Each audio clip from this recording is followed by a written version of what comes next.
La discrétion est une qualité importante dans la vie de toute personne qui entre dans le secret de Dieu. La discrétion est l'un des indispensables, des incontournables dans la vie de toute personne à qui Dieu prend soin de révéler des choses secrètes. À la foule, Jésus prêchait. Aux disciples, il présentait les paraboles. Mais aux apôtres, il expliquait les paraboles. Et plus loin, la résurrection de la fille de Jairus, l'apparition de la métamorphose de la montagne de transfiguration et même l'agonie de Gethsémane ne se sont pas passés ni devant la foule, ni devant les disciples, ni même devant les 12, mais seulement devant Pierre, Jean et Jacques. Parce que le Seigneur, malgré l'amour qu'il a pour tout le monde, il n'ouvre pas tout son cœur à tout le monde au même niveau. Il y a des choses que Dieu peut dire vaguement à tout le monde. Il y a des choses que Dieu peut dire à peu près à un groupe de personnes. Il y a des choses que Dieu peut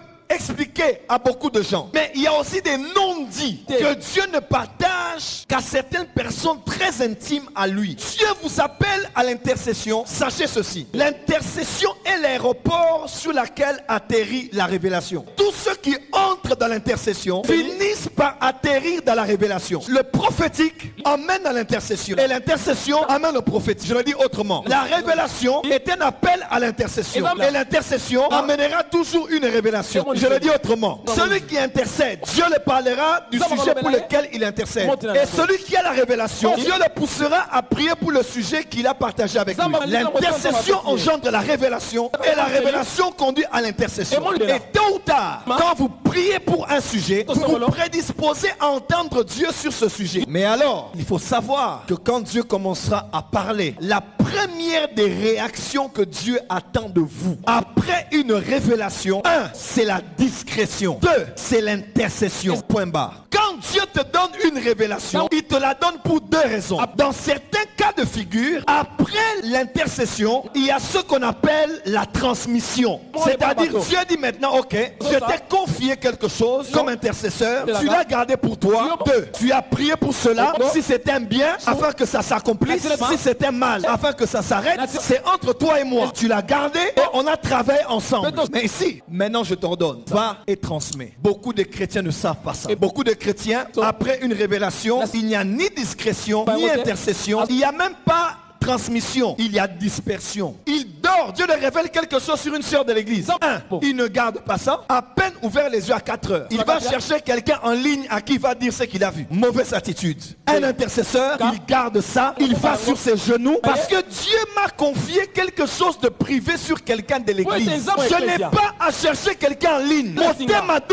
Pour partager. Non, ça c'est pas être un intercesseur. Faire l'intercession ne veut pas dire être un intercesseur. L'intercession, c'est la vie. C'est le style de vie que tu mènes. C'est pas un département. Quand tu commences à participer au mouvement de Dieu dans l'intercession, tu dois avoir ces réactions. Quand Dieu donne une révélation, on ne va pas d'abord faire la dispersion. Voilà ce que j'ai vu. Voilà ce que j'ai vu. Voilà ce que j'ai vu. Voilà ce que j'ai vu. Tu n'as ni gardé cela, ni même parlé à Dieu ou poser des questions pour mieux comprendre. Tu es allé disperser la révélation. Quand tu le fais 1 fois, 2 fois, 3 fois, pose-toi la question. Si toi tu confies à quelqu'un un secret et que 1, 2, 3 fois la personne, à peine tu en parles le soir, tu apprends que tout le monde a connu la chose. Est-ce que tu partageras encore les secrets à la personne? Voilà pourquoi beaucoup de chrétiens se plaignent. Avant je rêvais beaucoup, je ne rêve plus d'Adieu. Avant Dieu me parlait beaucoup, mais ne me parle plus d'Adieu. Tu sais pourquoi? Tu as déçu Dieu. Tu as perdu la confiance de Dieu. Dieu ne sait pas te faire confiance parce qu'à peine il te parle, toute l'église doit savoir ce que Dieu t'a dit. Et grave, quand c'est des choses sur des personnes spéciales, des pasteurs, des responsables, des hommes publics, des couples, des femmes mariées, des hommes mariés, tu dois tourner ta langue 7 fois avant de parler. Quand Dieu donne une révélation, pourquoi tu veux courir sur Facebook? Tu attends qu'il arrive 8h ou 7h afin de publier au monde entier. Pourquoi? Ça c'est les enfants qui agissent comme ça. Lorsque j'étais enfant, je parlais comme un enfant. Je pensais, je raisonnais. Maintenant que je grandis, je dois mettre de côté tout ce qui est de l'enfance. On ne va jamais loin avec Dieu quand notre bouche n'a pas de frein. Les Chinois ont dit, Dieu a mis sur la tête de l'homme 2 oreilles et une bouche. Pour dire, il faut écouter 2 fois et parler 1 fois. Pour dire, il faut plus écouter que parler. Parce que la bouche qui parle trop ne manque pas de péché. Quand on dit secret, c'est secret. Quand Dieu commence à te faire confiance, il te révèle des choses.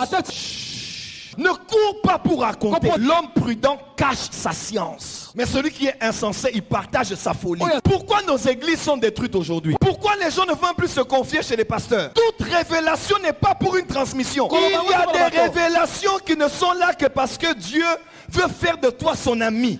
Il veut faire de toi son confident, faire de toi son intime. Il te partage quelque chose avec laquelle tu iras jusqu'à la tombe. Il y a des choses que Dieu te dira de dire. Il y a des choses que Dieu te dira de dire, mais plus tard. Il y a des choses que Dieu te dira de ne jamais dire. Ni à ta femme, ni à ton mari. C'est votre secret, c'est votre intimité. Aujourd'hui, les chrétiens n'ont plus d'intimité avec Dieu. Tout ce que Dieu te dit, tout le monde le connaît. Tout ce que tu expérimentes avec Dieu, tout le monde le connaît. Tout ce que tu vis en secret, tout le monde le connaît. Alors tout le monde entre dans la chambre à coucher avec Dieu. Tout le monde est sur votre lit, dans votre chambre, votre salle de bain. En quoi Dieu est en intimité avec toi? Il y a des maisons dans les quartiers, vous passez comme ça, il n'y a pas de mur. D'autres maisons, il y a des murs qui ont des petits niveaux, mais les maisons où on ne voit rien. Il y a un grand mur, une grande porte. Ça fait des années, on ne sait même pas à quoi ressemble la maison. Ne sois pas comme un homme et une femme dont la vie n'a pas de mur. Le mur protège, la muraille protège. Et beaucoup de tes projets n'ont pas abouti parce que tu parles trop. À peine commencer une relation qui pouvait même prendre forme directement, tu parles trop. J'étais avec un homme de Dieu qui est très connu. Il m'a dit, Daddy, au niveau où je suis,